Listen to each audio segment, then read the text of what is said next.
Saya mau tanya dulu, tadi dari ceritanya Mbak Ade nih, Bu Sri, belum terjadi, sudah terjadi begitu ya, tapi mungkin pembuktiannya ini yang akan tricky begitu atau rumit. Silakan Ibu Sri.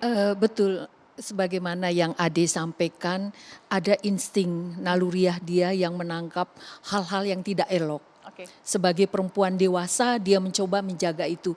Terlebih sebelum dia melaporkan itu kan di media sosial sudah ada obrolan tentang itu. Tapi obrolan ini tidak terkait langsung dengan Ade gitu ya.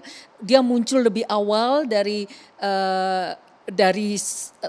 tweetnya seseorang yang kebetulan pria, lalu menjadi berkembang menjadi isu publik. Baru kebetulan gak lama kemudian Ade muncul sebagai pelapor di tanggal 5. Jadi sebenarnya sebelum itu sudah ada berita ini. Barangkali apakah itu yang membuat Ade juga berani speak up, nggak tahu ya. Tapi yang kita lihat bahwa lalu bagaimana dengan pembuktian? Kasus ini masih dalam tahap penyelidikan.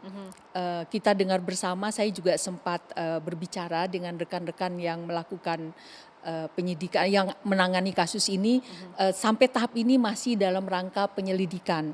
Memang insting itu bisa berbicara bahwa ini ada rasa yang tidak nyaman, maka kita mengambil sikap. Nah, tetapi hukum kan tidak bisa berbicara insting.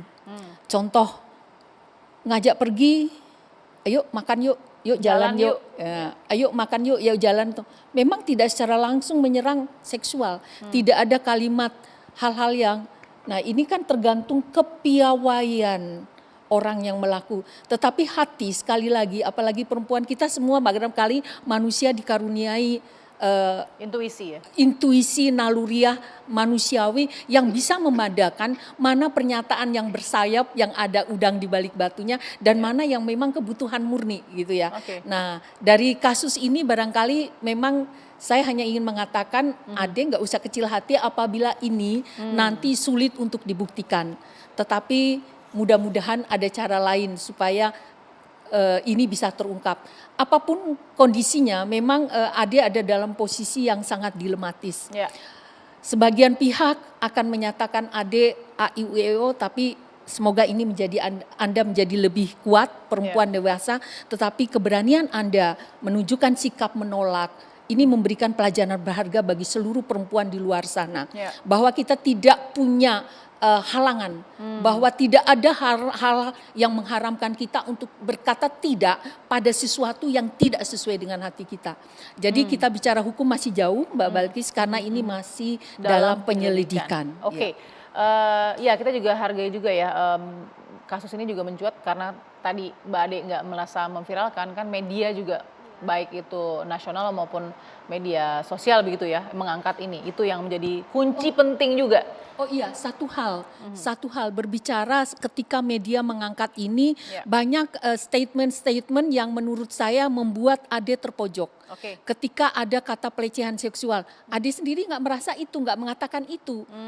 Jadi dia hanya ngajak-ngajak saya, tapi ada rasa yang dia tidak bisa ungkapkan gitu. Diartikan oleh media luas ya. Oleh media disimpulkan. Juga tidak ada ajakan staycation itu, nggak ada. Dia hanya bilang ngajak jalan, ngajak makan, tapi dia merasa tidak nyaman.